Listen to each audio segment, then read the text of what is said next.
आहा हा हा हा, यहाँ का मौसम कितना सुंदर है। सुबह सुबह जब सो के जगती हूँ और यहाँ आकर के बैठती हूँ तो लगता है दुनिया का सारा नज़ारा देख ली। कितना सुंदर लगता है ये मौसम। सच में कितना सुंदर लग रहा है सब कुछ। मेरी बहू ये सब भी कितना सुंदर है।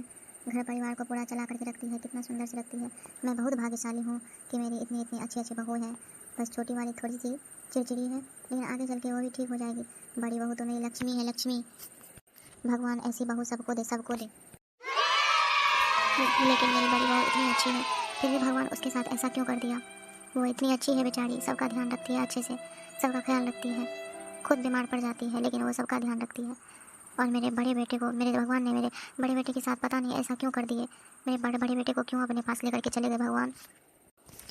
हे भगवान, मेरी बड़ी वाली भाभी कितनी अच्छी है। जब से आई हूँ वो मेरा कितना ध्यान रखती है। भगवान उसे दुखी कभी मत करना, उसे हमेशा खुश करना। वो सबकी खुशी का बहुत ख्याल रखती है, वो बहुत अच्छी है भगवान। जब से मैं यहाँ पे आई हूँ मुझे एक भी काम करने के लिए नहीं देती है। सारा काम वो खुद से करती है, सब कुछ वो खुद से देखती है। मुझे एक गिलास पानी तक लेने के लिए नहीं देती है। बेचारी कितनी अच्छी है, पता नहीं भगवान उसके साथ में ऐसा क्यों कर दिए। बेचारी को इतना बड़ा सज़ा मिल गया। मैं तो यही बोलूँगी, हे भगवान उसे हमेशा खुश रखना, कभी उसको दुखी मत करना। मेरी भी सारी खुशी उसी को लग जाए हे भगवान। और ये छोटी वाली है नकचड़ी, हमेशा परेशान करने में लगी रहती है। ये एक भी काम नहीं करती है, बड़ी भाभी का हेल्प भी नहीं करती है। पता नहीं अपने मन में क्या समझती है, कहाँ से आई है समझ में नहीं आता है। पता नहीं इसके माँ बाप कुछ इसको सिखाए हैं या नहीं, बस बोलने के लिए चपड़ चपड़ आता है और कुछ नहीं आता है। हे हो लाडो रानी, तुझे क्या हो गया? क्यों तू अकेले बड़बड़ा रही है? सुबह सुबह से तो मैं परेशान हो गई हूँ तुमको ढूंढते ढूंढते। मैं तुम रूम से आज बाहर नहीं निकली क्या? चाय बना के रखा हुआ है, मैं सोची कहाँ चली गई मेरी लाडो, अभी तक नहीं आई है। चाय तो पी लेना चाहिए था ना। हाँ भाभी, मैं तो बस आपके बारे में सोच रही थी कि कहाँ हो आप, अभी तक नज़र नहीं आई हो। हाँ मैं भी तो अभी बाहर नहीं निकली हूँ, बस अब निकलने ही जा रही थी, तब तक तो आप आ ही गए भाभी। हाँ मेरी छुटकी चलो बाहर चलो जल्दी, चाय बना के कब से रखा हुआ है, चलो पी लेना। आओ ना, बैठो ना भाभी। नहीं छुटकी, मुझे बहुत सारा काम है, मैं नहीं बैठ पाऊँगी अभी, तुम आओ बाहर। ठीक है तो फिर चलो भाभी, मैं तुरंत आती हूँ। यूँ आ जाऊँगी, यूँ, तुम जल्दी चलो। ठीक है छुटकी, आओ फिर। बेचारी कितनी अच्छी है, मैं बाहर नहीं निकली तो वो तुरंत आ गई मेरे पास में हमको बुलाने के लिए। ओ माँ, तुम यहाँ आकर के बैठी हो, मैं तुमको ढूंढ रही थी कब से कि माँ कहाँ गई, माँ कहाँ गई। हाँ बेटा मैं यहीं बैठी हूँ, बोलो क्या हुआ। कुछ नहीं माँ, बस अभी जगी हूँ और चाय पी के आई हूँ। वही आए खोज रही थी आपको कि आप कहाँ बैठी हो, सुबह से दिखाई नहीं दी ना, इसी वजह से। हाँ बेटा मैं भी यहीं बैठ के चाय पी रही थी और ठंडी ठंडी हवा का मज़ा ले रही थी। हाँ माँ। माँ, बड़ी भाभी कितनी अच्छी है, वो सबका कितना ध्यान रखती है। अभी मैं सोई हुई थी तो बेचारी मुझे जगाई और हमको चाय के लिए बोली। हाँ बेटा देखो ना, सच में ये कितनी अच्छी है, लेकिन भगवान फिर भी इसके साथ अन्याय कर दिए। ऐसा नहीं करना चाहिए। कोई बात नहीं माँ, जो हुआ सो हुआ, हम लोग सब साथ में मिल के खुशी खुशी रहेंगे। हाँ बेटा तुम ठीक कह रही हो, लेकिन छोटी बहू जो है वो अच्छे से इसके साथ रहेगी तब तो। हाँ माँ ये तो तुम सही बोल रही हो, लेकिन भैया चले गए तो क्या हो गया। लेकिन जितना हक छोटी का है उससे कहीं गुना ज़्यादा बड़ी का हक है, क्योंकि वो पहले आई है और सारी जिम्मेदारी को वो उठाई हुई है। तो इसीलिए सबसे पहला सब कुछ पे हक बड़ी भाभी का बनता है, उसके बाद किसी का। और वो स्वभाव की विचार की भी इतनी अच्छी है, कभी किसी को तकलीफ़ नहीं देती, दुख नहीं देती है, सबका इतना ध्यान रखती है। तो सब कुछ पे हक उसी का होना चाहिए, जो परिवार को अच्छे से चला रही है, हर जिम्मेदारी उठाई हुई है। हाँ बेटा तुम सही कह रही हो, उसके लिए मुझे भी लड़ना पड़ेगा। उसका तो इस घर में हमारे सिवा कोई नहीं है और समझने वाला। हाँ माँ ठीक कह रही हो, चलो बाहर चलते हैं, हॉल में बैठते हैं। ठीक है चलो बेटा। देखो बेटा, जब से बड़ा बेटा इस दुनिया से गया है, छोटा के ऊपर सारा भार पड़ गया है। लेकिन जब से छोटी बहू आई है तब से ये इस तरह से करती है कि उसको घर में कुछ करने के लिए नहीं देती है, पैसा खुद अपने पास में रखती है। कैसे ऐसे में ये घर चलेगा। हाँ माँ ये तो तुम सही बोल रही हो, पर माँ तुम चिंता मत करो। हाँ माँ तुम चिंता मत करो, सब ठीक हो जाएगा। छोटी बहू तो कभी नज़र भी नहीं आती है, पता नहीं कहाँ कहाँ रहती है और क्या क्या मेरे बेटे को क्या क्या पाठ पढ़ाती है। हाँ माँ तुम ये तो सही बोल रही हो, लेकिन तुम टेंशन मत लो, तुम कमज़ोर हो जाओगी, फिर घर कौन देखेगा, घर तहस नहस हो जाएगा, सब कुछ बर्बाद हो जाएगा। हाँ बेटा तुम सही बोल रही हो। हाँ ए जी, आपके लिए जो नाश्ता बना के रखे थे, खाए, चाय पिए। हाँ हाँ मैंने ठीक है नाश्ता ठीक है भी कर समझी। लिया है, तुम इतना चिंता मत गुस्सा करो, क्यों और रहे चाय हैं। भी पी लिया है अभी तुरंत। हाँ हाँ अच्छा मुझको मैं तो क्या बस पूछ उतना रही ही थी काम आपको, है। तुम्हारे मैंने जो 9 लाख के बोला था हार पिछले मंगवाओ, महीने आपको तुम्हारे लिए नई 9 नई लाख के साड़ियाँ हार लाओ, बनवाने ये के लाओ लिए, वो लाओ। उसका और घर ऑर्डर में दे तो दिया कोई क्या है नहीं, आप। हमको तो किसी को और को देखना नहीं है, एक तुम हो, बस तुमको लेके चलना है। सुबह सुबह इतने डांट क्यों रहे हो? डांटो नहीं तो और क्या करूं? तुम जब भी बात करती हो लड़ाई वाला ही बात करती हो। मैं कहाँ से अब ये पैसे लाऊंगा? इस महीना का पैसा भी जो था वो भी खर्च हो गया घर में। पर वो तो आप मुझे चुपचाप रखने दिए थे ना, तो वो खर्च कैसे हो गया? माँ को ज़रूरी था और मैंने निकाल के दे दिया। हाँ हाँ, तुम ज़्यादा होशियार हो ना। मेरी तो किस्मत फूटी थी कि मैं इस घर में शादी करके आ गई। कितना अच्छा मेरा पापा मेरे लिए कितना अच्छा अच्छा लड़का देख रहा था। मैं तो अपने मर्जी से शादी करके इस घर में फंस गई। हाँ तो क्यों की मेरे से शादी नहीं करती ना? जब से तुम भी मेरी ज़िंदगी में आई हो मेरा ज़िंदगी तबाह हो गया है। मेरी माँ है, मेरे बड़े भाई गुजर गए हैं दुनिया में, मेरी बड़ी भाभी है, पूरा घर परिवार है, बहन है, सबको देखना है, सबको समझना है, सबको अच्छे से रखना है। हाँ हाँ, मैं तुम्हारा सब समझती हूँ। बड़ी भाभी, भाभी, आजकल भाभी का रिश्ता नहीं होता है, ठीक है? और तुम्हारी बहन यहाँ करके पड़ी है तो मैं क्या करूँ, इसमें मेरी क्या गलती है? मेरी बहन के बारे में कुछ भी मत बोलो। जब भी मैं तुम्हारे पास में बैठता हूँ तुम ऐसे ही बकड़ बकड़ करती रहती हो, इसी वजह से मैं तुम्हारे पास में नहीं बैठता हूँ। बैठोगे कहाँ से? तुम्हारी तो माँ और तुम्हारी बहन दोनों तुम्हारा कान भरती है मेरे खिलाफ। तो मेरे पास बैठोगे कहाँ? जाओ अपना माँ का ही मुँह देखो। अब तुम ज़्यादा बोल रही हो मेरी माँ और मेरी बहन के बारे में। हाँ तो क्या करोगे? मारोगे? मार दो।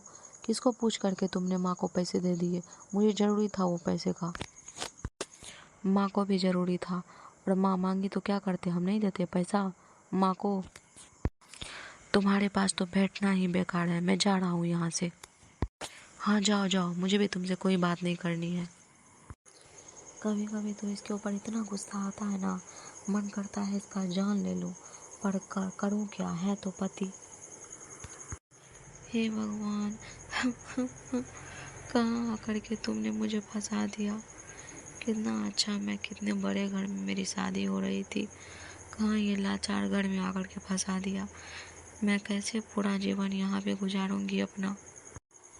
जब भी इससे कुछ मांगती हूँ तो इसके पास रहता ही नहीं है, और वो बड़ी बहन इसकी आकर के भैंस की तरह पड़ी रहती है और खाती रहती है यहाँ पे आकर के। कोई काम धंधा नहीं है, अपने ससुराल में जाके रहेगी, सो नहीं होता है। और ये हमेशा मेरे पास में बड़ी भाभी बड़ी भाभी बड़ी भाभी। कोई बड़ी भाभी नहीं होता है आजकल। आजकल का रिश्ता बहुत ख़राब हो गया है। मुझे इन दोनों पे ध्यान देना पड़ेगा अच्छे से, तब मैं सच्चाई पता लगा पाऊंगी। अच्छा माँ, तुम टेंशन मत लो, देखो क्या होता है, भगवान के पास सब ठीक हो जाएगा। हाँ बेटा, तुम सही बोल रही हो। ओ माँ जी, मेरे पति के कान में क्या क्या भरती रहती हो? उसके दिमाग में कचरा भर गया है। क्या क्या हमेशा सुनाते रहती हो कि मेरे ऊपर गुस्साते रहता है हमेशा? वो ज़्यादा बोलने के लिए आ गया है। पहले वो मेरा बेटा है, उसके बाद तुम्हारा पति है। मेरा बच्चा तो इतना बिजी रहता है कि उससे बात भी नहीं हो पाती है मुझे। ओह, ज़्यादा तुम्हारा जुबान चलने लगा है कैंची की तरह। हाँ, चलेगा नहीं? और तुम क्यों यहाँ मेरे सर पे चढ़ी जा रही हो? अभी तो मैं तुमको कुछ भी नहीं कर रही हूँ। छोड़ बेटा, इससे मुंह लगना बेकार है। हाँ हाँ, मैं तुम दोनों माँ बेटी का सब समझती हूँ अच्छे से। तुम लोगों के दिमाग में क्या खिचड़ी पक रहा है? मेरे पति को हमेशा भड़का के रखती हो, सब समझती हूँ मैं। हाँ, ज़्यादा पति वाली मत बन। आज मैं उससे बात करती हूँ। आज मैं तुम्हारा सब हेकड़ी निकाल देती हूँ। हाँ हाँ, बोल दो जो बोलना है, मैं भी देखती हूँ कि वो क्या करता है। अरे माँ, क्या हो गया? क्यों गुस्सा आ रही हो सुबह सुबह? क्यों इतना हल्ला कर रही हो?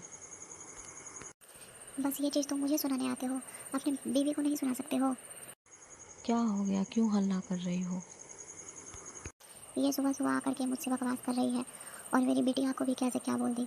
मैं ये बोलती है कि मैं तुमको पढ़ाती हूँ, सिखाती हूँ। मैं क्या सिखाती हूँ तुमको, क्या पढ़ाती हूँ?